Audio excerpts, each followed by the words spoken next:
Apa yang akan kalian lakukan jika kalian tahu badai mematikan sedang menuju ke arah kalian? Jaka, seorang remaja, biasa memiliki sebuah ide gila yang ditertawakan oleh satu kampung. Tapi ketika bencana itu benar-benar datang, ide gilanya itulah yang menjadi satu-satunya harapan untuk bertahan hidup. Sebelum kita masuk ke ceritanya, tolong tulis di kolom komentar dari kota mana kalian menonton video ini. Jaka baru berusia 15 tahun saat dia duduk meringkuk di dalam gerbong kereta barang yang melintasi celah pegunungan curam.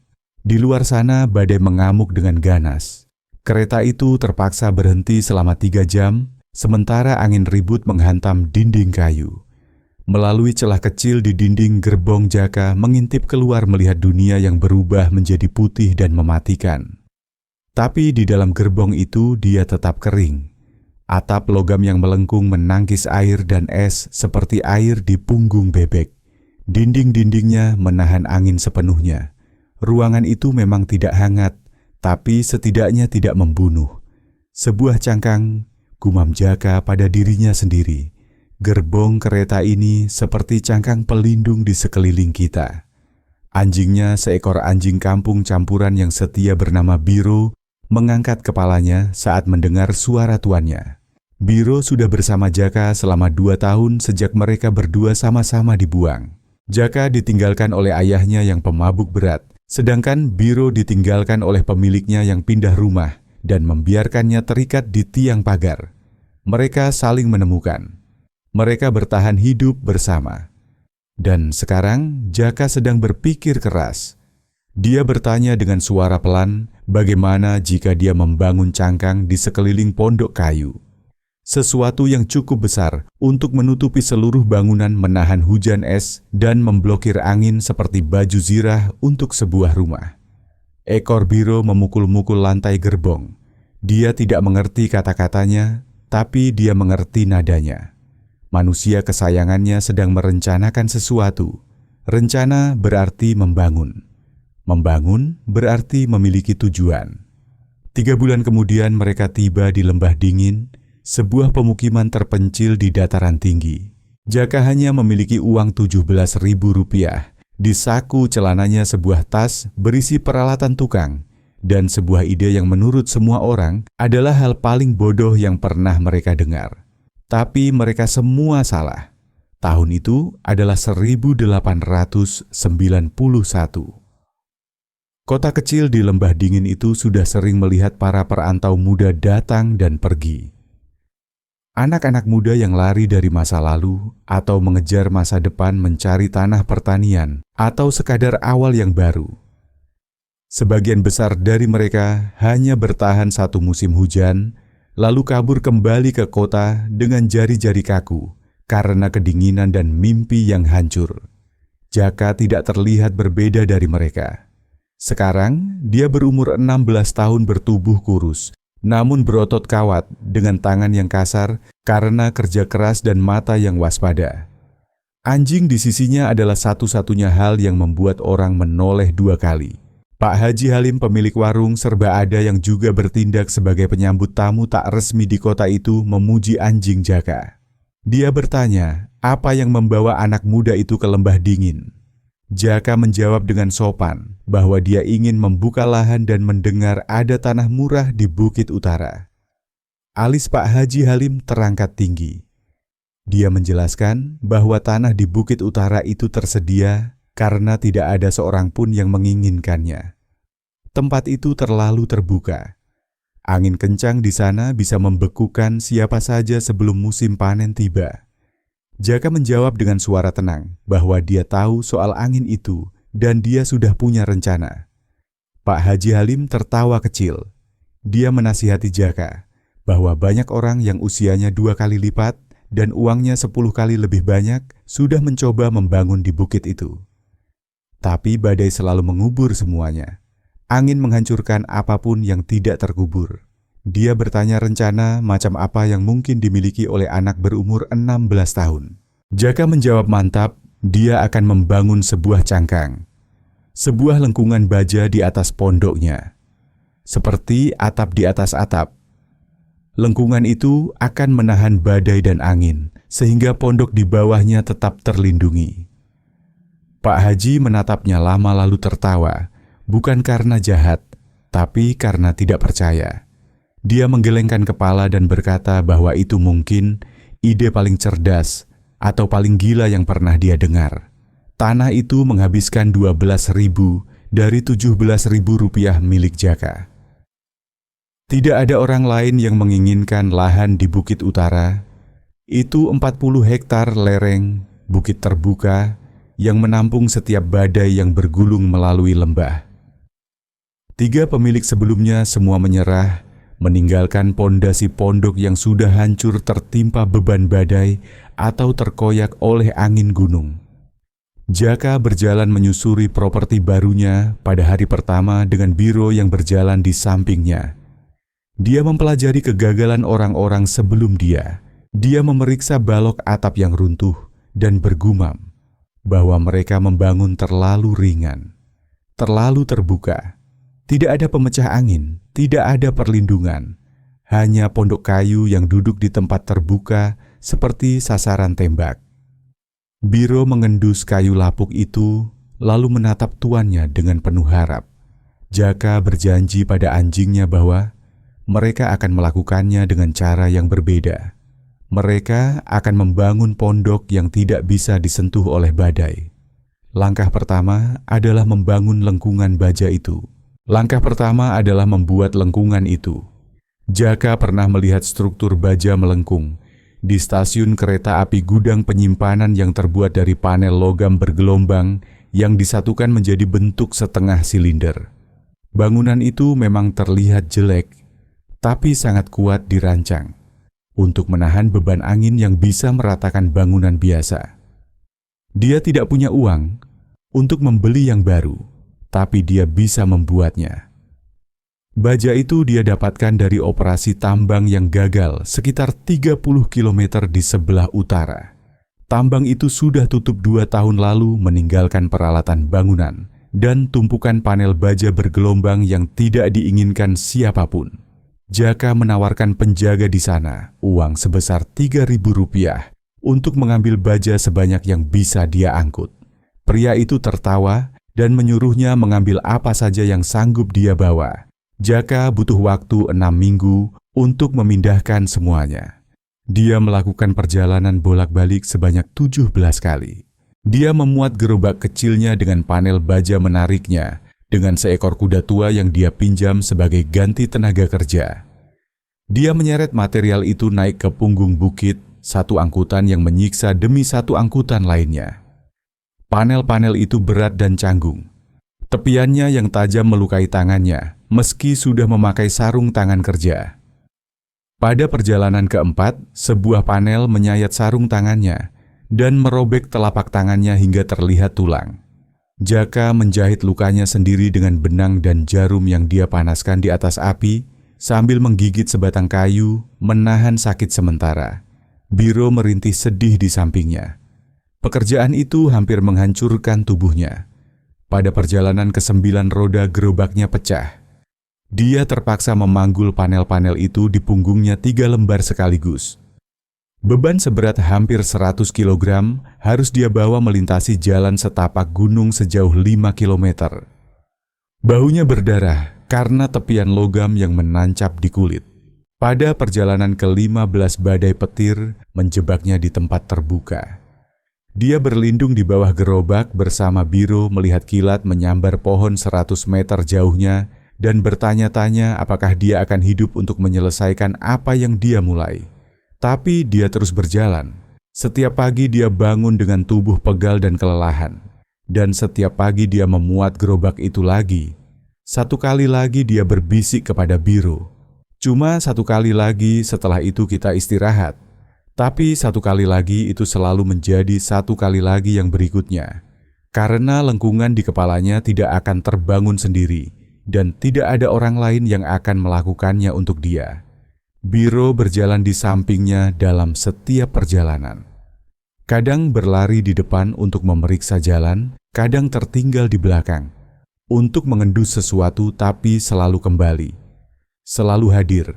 Jaka sering berbagi air minumnya dengan anjing itu saat istirahat sambil berkata bahwa mereka perlahan tapi pasti akan sampai di tujuan. Pada akhir September, dia sudah memiliki cukup baja untuk membangun lengkungan selebar 12 meter dan sepanjang 18 meter. Sekarang, dia hanya perlu memikirkan cara menyatukannya. Orang-orang kota mulai datang untuk menonton.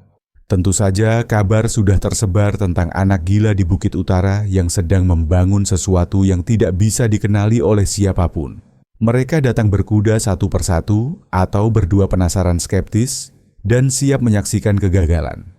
Juragan Tomo, pemilik perkebunan paling sukses di kota, itu bertanya dengan suara keras benda apa yang sebenarnya sedang dibangun itu. Dia duduk di atas kudanya di tepi tanah milik Jaka menatap kerangka lengkungan yang baru setengah jadi.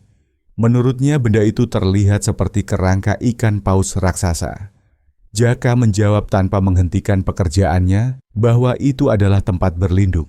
Dia sedang berada di atas tangga memasang baut pada tulang rusuk baja yang melengkung ke angkur pondasi yang sudah dia tanam dalam beton.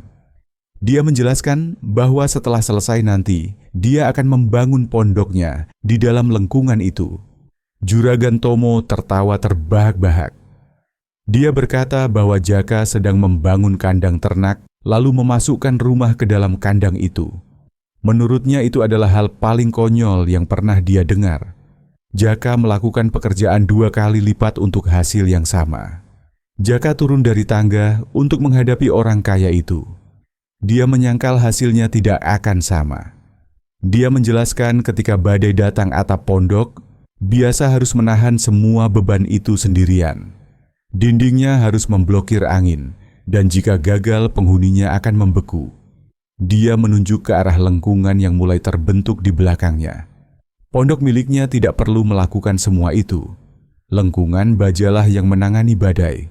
Lengkungan itu yang menangani angin.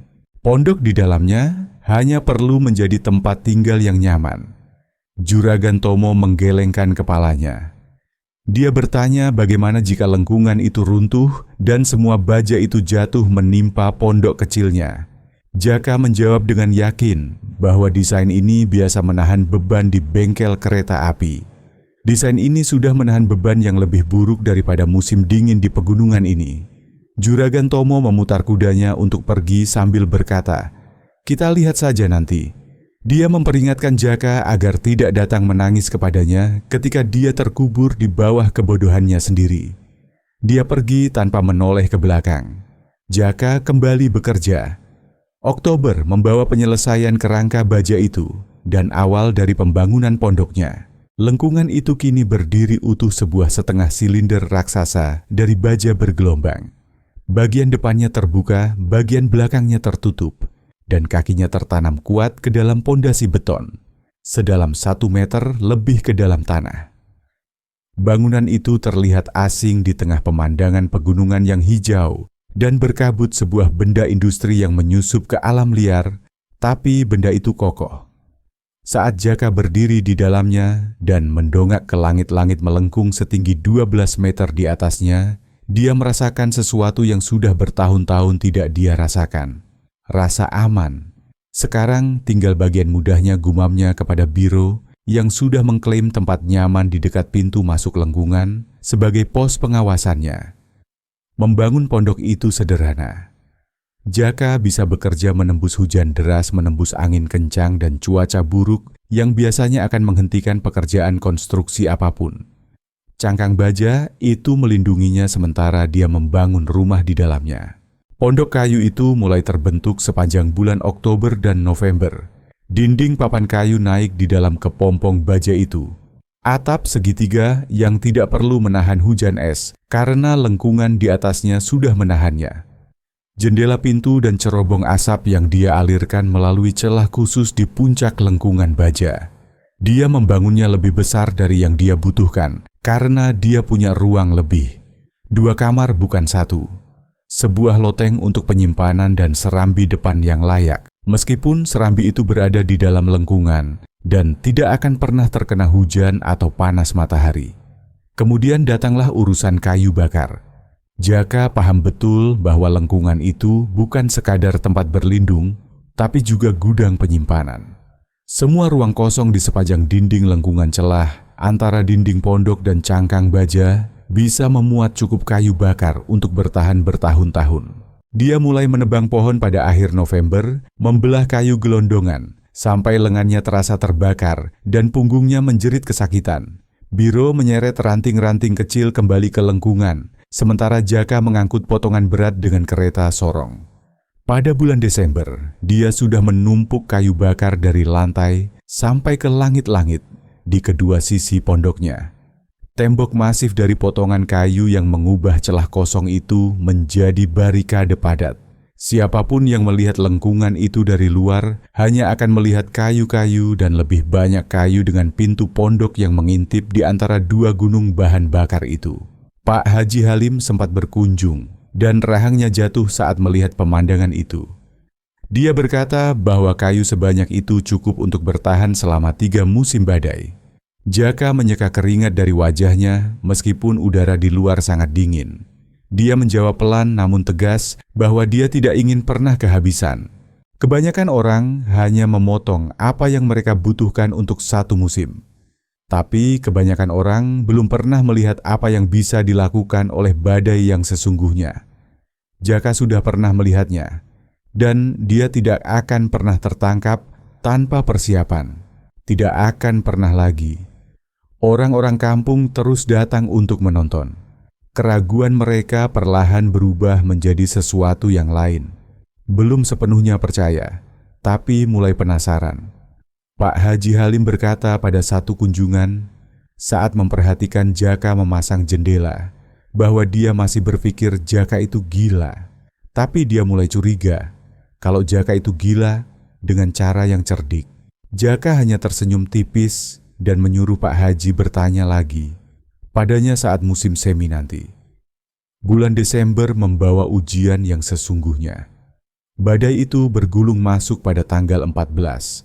Sebuah monster yang melolong yang kata para orang tua di kampung adalah badai terburuk yang pernah mereka lihat dalam 20 tahun terakhir. Kecepatan angin bisa merobohkan orang dewasa. Hujan es dan kabut beku turun begitu tebal sampai tangan sendiri di depan wajah pun tidak terlihat. Suhu udara jatuh drastis sampai titik beku yang menyakitkan. Jaka sedang berada di dalam pondoknya ketika badai itu menghantam. Dia mendengar angin menabrak lengkungan bajanya. Sebuah suara dentuman resonansi yang dalam bergetar melalui struktur baja itu.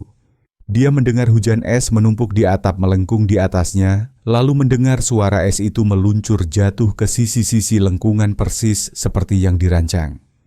Dia mendengar suara badai yang sedang mencoba sekuat tenaga untuk membunuh segala sesuatu yang dilaluinya. Tapi di dalam pondoknya, di dalam lengkungannya, dia tetap hangat. Tungku perapian menyala stabil memanaskan ruangan kecil itu ke suhu yang nyaman. Dinding pondok berdiri kokoh tidak terguncang oleh angin sedikit pun karena lengkungan baja memblokir angin itu sepenuhnya. Es tidak menumpuk di atap rumahnya tidak mengancam akan meruntuhkannya. Biro berbaring di dekat tungku sama sekali tidak khawatir ekornya sesekali memukul lantai saat Jaka menoleh ke arahnya. Jaka berbisik lembut bahwa mereka berhasil. Mereka benar-benar berhasil melakukannya. Badai itu berlangsung selama 3 hari penuh. Jaka menghabiskan waktunya dengan membaca, memasak, menjaga api, tetap hidup, dan mengambil kayu bakar dari tumpukan raksasa yang dia simpan di sepanjang dinding dalam lengkungan. Dia punya persediaan di ruang terlindung itu untuk bertahan 3 tahun. Semuanya kering, semuanya bisa diambil, tanpa perlu melangkah keluar ke dalam dingin yang mematikan. Pada pagi hari tanggal 17 Desember, badai akhirnya reda. Jaka membuka pintu pondoknya lalu berjalan melewati ruang terlindung di bawah lengkungan menuju pintu keluar. Apa yang dia lihat membuatnya terpaku di tempat. Dunia telah terkubur. Tumpukan puing es dan dahan-dahan pohon yang patah menumpuk setinggi 4 meter di beberapa tempat menutupi bangunan, memblokir jalan, mengubah pemandangan menjadi gurun putih yang asing dan berantakan.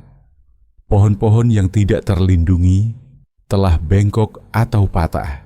Langit di atas berwarna biru cerah, tapi suhu udara masih sangat menusuk tulang. Dan di kejauhan asap mengepul dari arah lembah. Bukan asap cerobong dapur, tapi asap dari kebakaran bangunan. Sesuatu yang sangat buruk telah terjadi di kampung Lembah Dingin.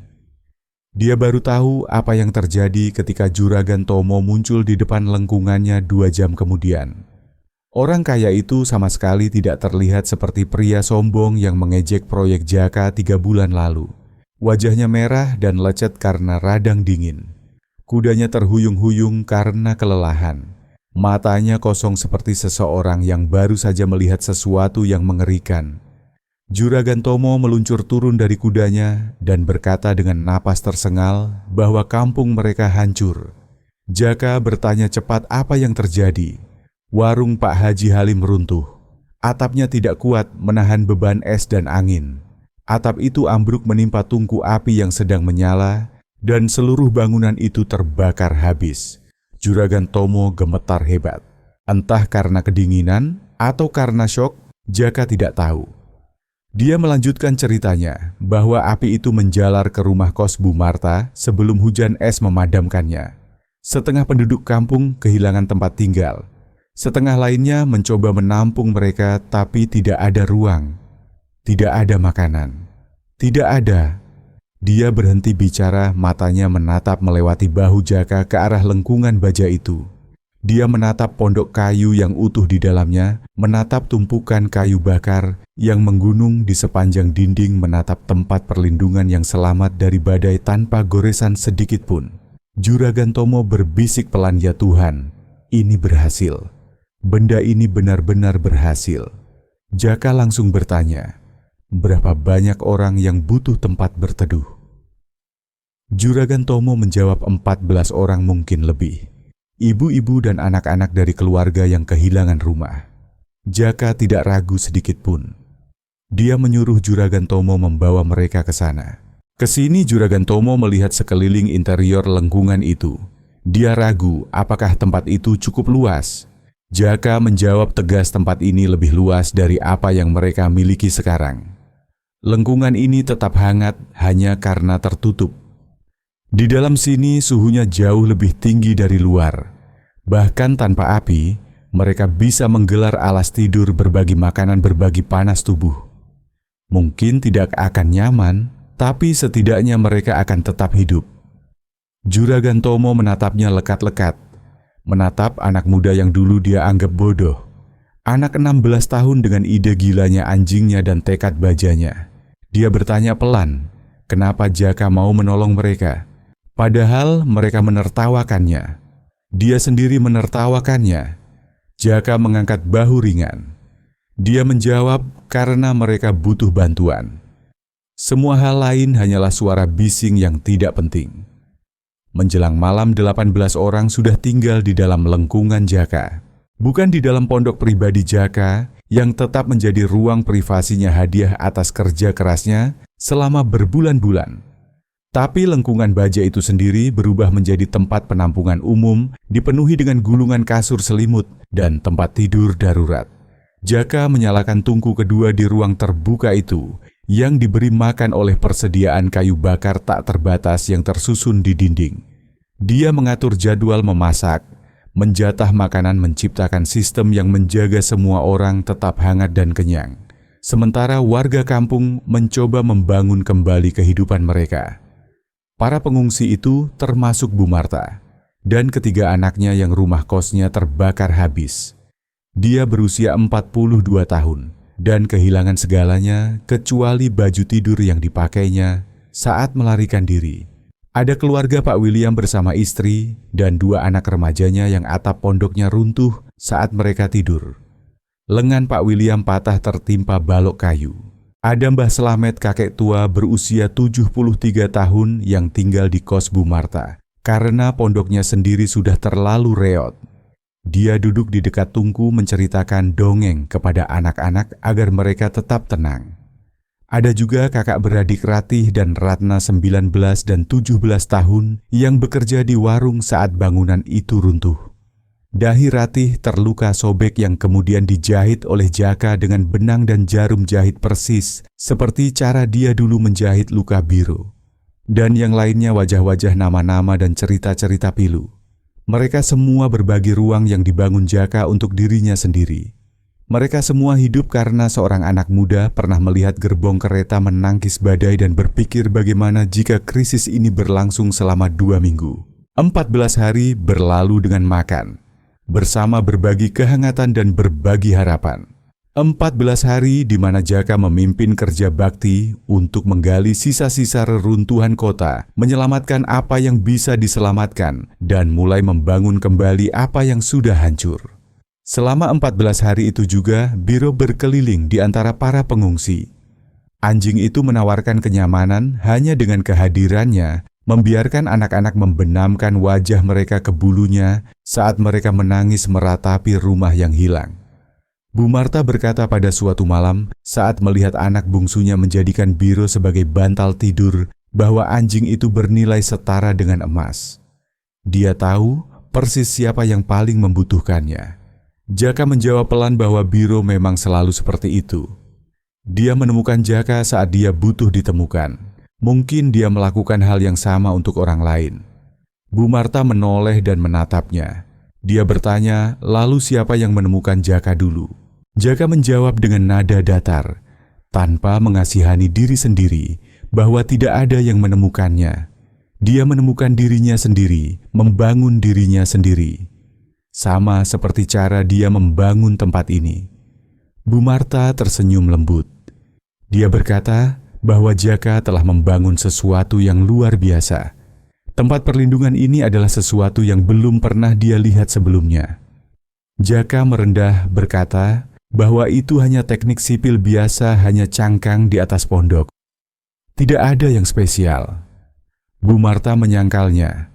Itu spesial karena Jaka yang memikirkannya. Dan karena Jaka membaginya padahal dia tidak harus melakukannya. Itu bukan teknik sipil, itu adalah karakter. Jaka tidak tahu harus menjawab apa, jadi dia hanya mengangguk dan pergi memeriksa api tungku. Menjelang Januari, kampung itu mulai pulih. Warung Pak Haji Halim telah dibangun kembali, lebih kecil, lebih sederhana, tapi berfungsi. Keluarga-keluarga yang kehilangan rumah mulai membangun tempat tinggal, baru bekerja bersama dengan cara gotong royong yang belum pernah terlihat sebelumnya di kota itu. Krisis itu telah mengubah sesuatu di lembah dingin, meruntuhkan tembok pemisah antar tetangga, dan menciptakan ikatan persaudaraan yang tidak akan mudah putus. Bu Marta mengorganisir perkumpulan ibu-ibu yang menjadi jantung kehidupan sosial di kampung itu. Anak-anak Pak William yang dulunya pemalu dan tertutup, kini menjadi pemimpin di antara anak-anak muda. Mbah Slamet yang mengira akan mati sendirian di panti sosial, justru diadopsi oleh 3 keluarga, sekaligus yang berebut siapa yang akan menampungnya setiap minggu. Pada pertemuan warga di musim semi, Bu Marta berkata di depan semua orang bahwa badai memang mengambil harta benda mereka. Tapi badai itu juga memberi mereka sesuatu. Badai memberi mereka satu sama lain. Dia memandang ke seberang kerumunan, ke tempat Jaka berdiri bersama Ratih dengan Biro duduk tenang di antara mereka. Bu Marta menambahkan bahwa badai juga memberikan mereka anak muda itu. Anak yang membangun cangkang, lalu mengisinya dengan orang-orang yang butuh pertolongan. Jaka merasa wajahnya memanas karena malu. Dia masih belum terbiasa dengan rasa terima kasih, atau dianggap sebagai sesuatu yang lain selain anak gila dengan ide-ide aneh. Ratih meremas tangan Jaka pelan. Dia berbisik agar Jaka mulai membiasakan diri. Dia adalah pahlawan sekarang, suka atau tidak. Jaka hanya membangun gedung, tapi bagi mereka Jaka membangun suaka. Ada perbedaan besar di sana. 3 kepala keluarga telah meminta Jaka untuk mengajari mereka cara membangun pelindung lengkungan itu. Jaka menjelaskan kepada Juragan Tomo yang kini menjadi salah satu muridnya yang paling antusias bahwa desainnya tidak rumit. Panel melengkung angkur, pondasi yang kuat, dan drainase yang baik. Bagian yang paling sulit adalah percaya bahwa itu akan berhasil. Juragan Tomo mengakui bahwa dulu dia tidak percaya. Dia mengira Jaka bodoh. Dia sadar bahwa dia salah. Juragan Tomo mengulurkan tangannya meminta maaf dengan tulus. Jaka menjabat tangannya erat dan berkata bahwa permintaan maaf diterima.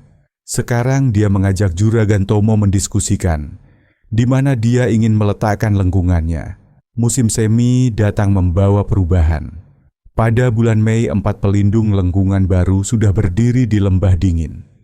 Pada musim dingin berikutnya jumlahnya bertambah menjadi 11. Desain itu menyebar ke luar kota dibawa oleh para pelancong yang melihat ciptaan Jaka dan tidak bisa berhenti membicarakan anak muda yang membangun baju zirah untuk pondoknya.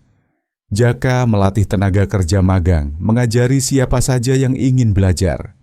Dia hanya meminta bayaran untuk bahan baku, tidak pernah memungut biaya untuk ilmunya.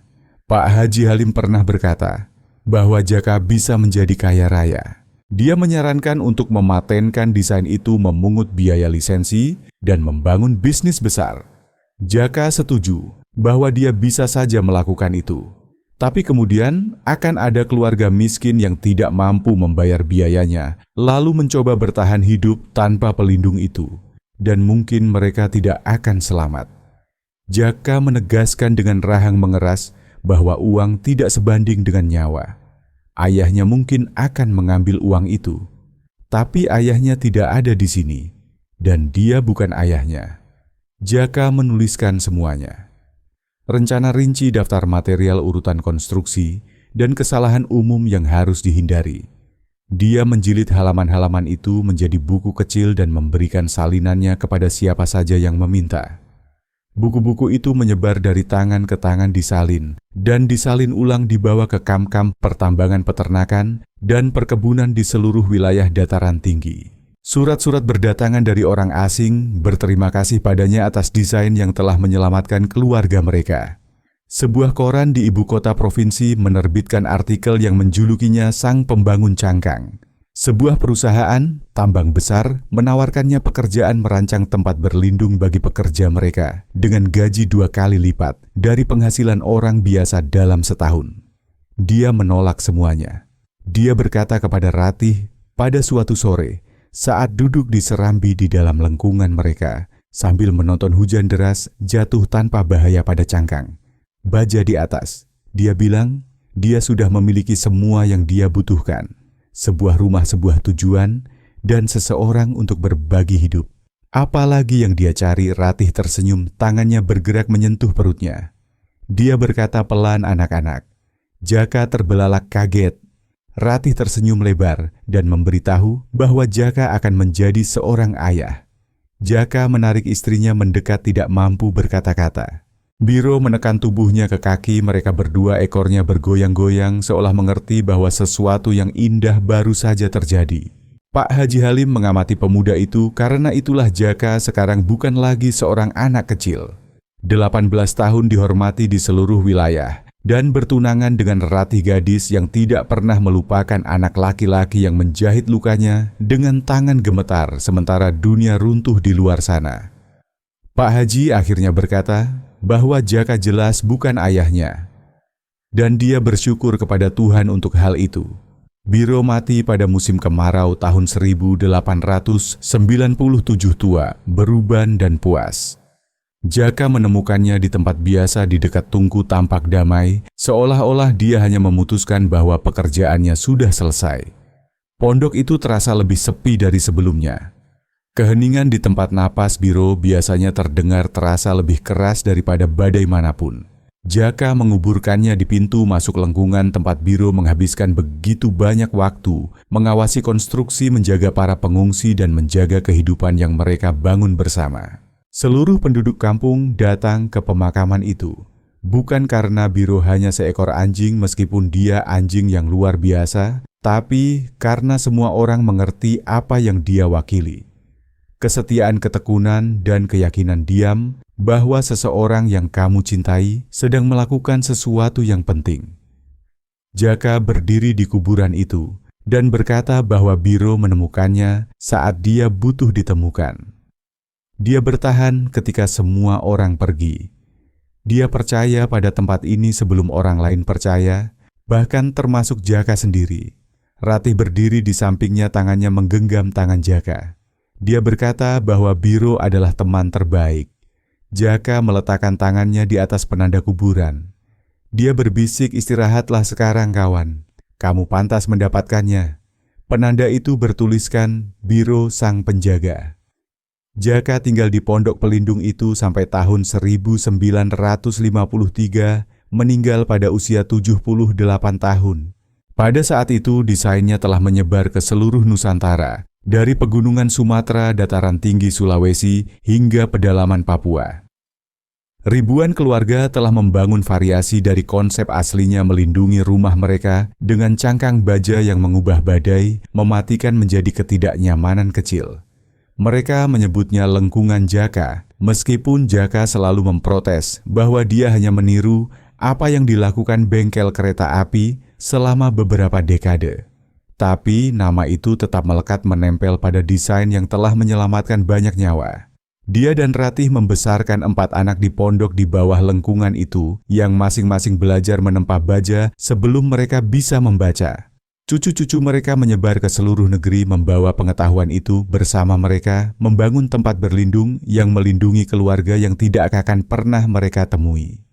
Iring-iringan pemakaman Jaka melewati lengkungan yang dia bangun 62 tahun sebelumnya. Baja itu sekarang sudah dimakan cuaca bercak-bercak karat, terlihat di mana lapisan pelindungnya sudah menipis, tapi masih kokoh, masih kuat, masih melakukan pekerjaan yang dibangun untuknya. Cucunya membacakan pidato perpisahan.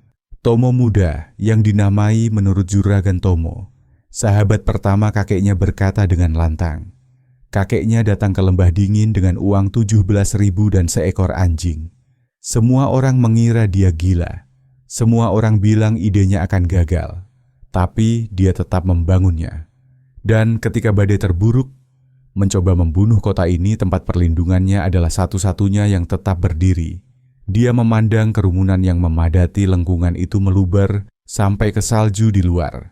Tomo melanjutkan, tapi kakeknya tidak hanya membangun tempat berlindung. Dia membangun komunitas. Ketika orang butuh bantuan, dia memberinya tanpa meminta imbalan. Ketika mereka ingin belajar, dia mengajar tanpa memungut biaya. Ketika mereka kedinginan, takut, dan putus asa, dia membuka pintunya dan berkata, "Masuklah, ada tempat untuk kalian."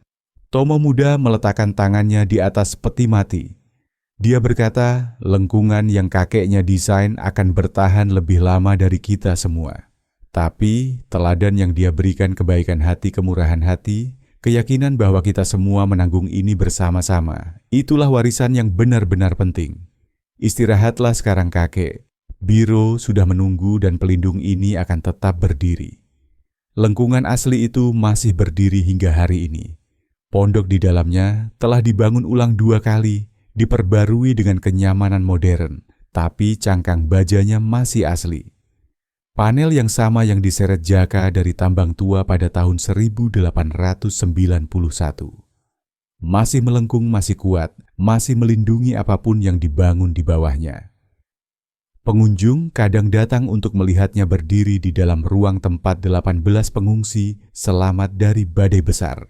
Mereka datang untuk menyentuh dinding yang dibangun oleh anak 16 tahun, hanya karena dia melihat gerbong kereta menangkis hujan dan berpikir, aku bisa melakukan itu. Di pintu masuk berdiri sebuah tugu peringatan dengan 3 penanda. Jaka sang pembangun cangkang, agar orang lain bisa membangun rumah. Ratih sang pendamping yang melihat potensi di dalam dirinya. Biro sang penjaga. Setiap musim hujan, ketika badai datang dan angin mencoba merobek dunia lengkungan, itu menangkis bebannya dan berdiri teguh. Di dalam pondok tetap hangat, di dalam orang-orang tetap aman. Sebuah cangkang di atas rumah. Sebuah ide sederhana yang mengubah segalanya. Itulah hadiah Jaka untuk dunia, dan dunia tidak pernah melupakannya. Kisah Jaka dan lengkungan bajanya sebenarnya bukan hanya bercerita tentang teknik sipil atau cara bertahan dari badai gunung. Ini adalah cerita tentang persiapan, tentang keberanian untuk menjadi berbeda demi melindungi masa depan. Di hidup ini, kita semua pasti akan menghadapi badai kita sendiri. Mungkin bukan berupa hujan es atau angin ribut, tapi bisa berupa krisis kehidupan kegagalan atau masa-masa sulit yang datang tanpa permisi. Seringkali saat kita berusaha bersiap, saat kita bekerja keras membangun pertahanan hidup kita, orang lain mungkin akan tertawa. Mereka akan bilang, kita berlebihan. Mereka akan bilang, kita aneh atau terlalu kaku. Tapi ingatlah Jaka, dia tidak mendengarkan suara bising itu. Dia terus memukul palu, terus mengangkut baja karena dia tahu satu hal yang pasti. Badai tidak peduli dengan pendapat orang. Badai tidak peduli dengan popularitas. Dan ketika langit runtuh, hanya mereka yang siap yang bisa tetap berdiri tegak. Pelajaran terpentingnya adalah kekuatan sejati bukan hanya tentang menyelamatkan diri sendiri. Jaka membuktikan bahwa dengan membangun fondasi yang kokoh, kita tidak hanya menyelamatkan nyawa kita sendiri, tapi kita juga memiliki ruang dan kekuatan untuk menolong orang lain yang roboh di sekitar kita. Jadi bangunlah cangkangmu, perkuat hatimu, abaikan ejekan mereka, karena pada akhirnya rasa aman orang-orang yang kamu cintai jauh lebih berharga daripada tepuk tangan orang banyak. Saya harap kisah dari lembah dingin ini bisa memberikan kehangatan bagi semangat kalian hari ini. Jika kalian merasa cerita ini bermakna dan ingin mendengar lebih banyak kisah tentang perjuangan hidup dan harapan, jangan ragu untuk menekan tombol subscribe agar kita bisa bertemu lagi di cerita luar biasa berikutnya. Sampai jumpa.